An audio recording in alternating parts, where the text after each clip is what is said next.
Hi guys, it's Jamie here, and today is day 8 of the small flipbook challenge. I am going to be using this children's colouring page that I got free online, printed up and cut round, used it as a stencil on here, filled in those lines to create a similar image. I'm going to be stitching with some messy stitches. Messy stitching isn't, I don't think, a proper embroidery stitch.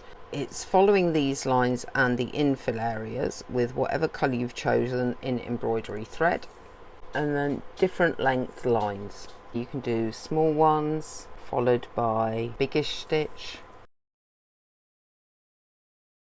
and the other one you can do is like I think it's called a French knot, where you come up, you wrap your thread a couple of times around the needle, you put the needle back down, pull the knot down and pull, and then you get like a bobbly effect. I'll show you that one again. Come up, wrap your thread a couple of times around your needle, go back down. When you get to the wrap, hold it against the material. Don't know if you can see that because the material's falling over, and then pull it tight and you get a bobbly effect. I will be filling in this with various yellows and browns and maybe a little bit of green to represent British birds, which are not necessarily the most colourful. I'm really sorry, but last night it was far too hot in the office to work, so I'm going to talk you through what I've done. I've done my French knot twirly stitch on the bird head. For the rest of the body and the branches, I doubled the embroidery thread and did different length straight stitches. I then didn't like my branches, so I used some of my wood paper, which we used on the door, cut the branches out and glued them on using silicone glue or Fabri-Tac glue, and that is where we are up to. This morning, and it is only 6 o'clock on a Sunday morning, I found someone had gifted me these. If you're curious about that, on my YouTube channel, in the description, there is actually a mailing address for Happy Mail for things to be used in the videos. These arrived ages ago, and I've only used a couple. I thought what we could do is glue them around the fabric. Put a bit of silicone glue in the centre bit, stick them down.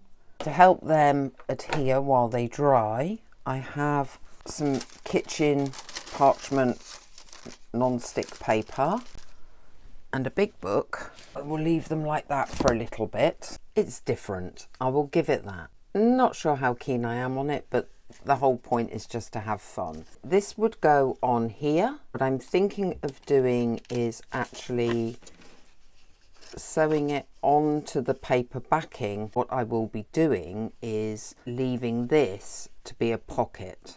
So when I sew it over, if I sew it over, I'm only going to sew 3 sides. But let's glue it first and then decide whether it needs some stitching doing to it.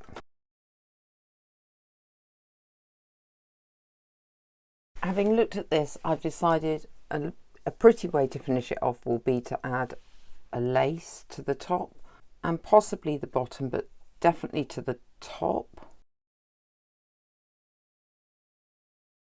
Just need to decide if I want to put one on the bottom, probably.